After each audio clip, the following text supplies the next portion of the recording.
அன்றைக்கி ஒரு அம்மாட்ட கேட்குறேன், எதுக்காப்பா நான் 30,000 ரூபாய்க்கு ஃபோன் வாங்கி கொடுத்த பையனுக்குன்னு கேட்குறேன். அந்த அக்கா சொல்லுது, 3 நாளாக சாப்பிடல தம்பி.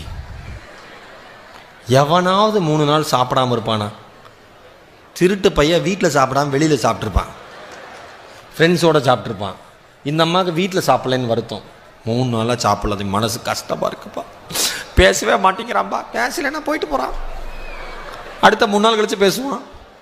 அம்மா அப்பாவோட வீக்னஸ் இவனுக்கு தெரியும், என்ன பண்ணால் வாங்கி கொடுப்பாங்கன்னு. ஒன்று சொல்லவா, நீங்கள் சம்பாதிச்சு வாங்குகிற 1100 கூட ஸ்மார்ட் ஃபோனாக இருக்கும். உங்கள் அம்மா அப்பா காசில் வாங்குகிற ஆப்பிள் ஐஃபோன் கூட 1100 தான் இருக்கும். ஏன்னா நீங்கள் யாருமே ஸ்மார்ட் ஃபோனை ஸ்மார்ட்டாக யூஸ் பண்ணுறதில்ல. சராசரியாக ஒரு மனிதனுடைய வாழ்க்கை நேரத்தில் சமூக ஊடகங்கள் அவனையும் அறியாமல் ஒரு நாளைக்கு 4 மணி நேரம் சாப்பிடுகிறது. உங்களுக்கு ஒரு ஃபேஸ்புக்கு, ஒரு ட்விட்டர், இல்லை ஃபேஸ்புக்கு இன்ஸ்டா அக்கௌண்ட் இருந்ததுன்னா ஒரு நாளைக்கு 4 மணி நேரம் 4 மணி நேரம் நீங்கள் லூஸ் பண்ணுறீங்க. மறந்துடாதீங்க. யோசிச்சு பாருங்கள். படை சொறி சிறங்கு செல்ஃபோன். இனிமேல் இந்த வியாதிக்கெலாம் ஒட்டுவான்ல, படை சொறி சிறங்குக்கு அணுகுவோம் அப்படின்னு போட்டிருப்பான். அதோட செல்ஃபோனை சேர்த்திடலாம். ஏன்னா மெசேஜே வந்திருக்காது, நமக்கு தெரியும் ஏன் அனுப்ப போகிறான், ஆனாலும் எடுத்து பார்க்குறது. வந்த மெசேஜ் ஒரு தடவை பார்க்குறது, இருக்கிற ஃபோட்டோவை மறுபடியும் கலர் கரெக்ஷன் பண்ணுறது. 4 மணி நேரம் போகுது சராசரியாக சமூக ஊடகங்களில். அந்த 4 மணி நேரம் நீங்கள் எஃபெக்டிவாக யூஸ் பண்ணீங்கன்னா எவ்வளோ பெரிய விஷயத்தை சாதிக்கலாம். சார் ஒரு வேறு விஷயம் சார், நான் சொல்கிறேன், எந்த மனிதன் படிக்கிற காலத்தில் எந்த மாணவன் அல்லது மாணவி கையில் செல்ஃபோன் அதிக நேரம் இல்லாமல் இருக்கிறதோ அவர்களுடைய வாழ்க்கை அவர்கள் கைகளில் பத்திரமாக இருக்கிறது என்று அர்த்தம்.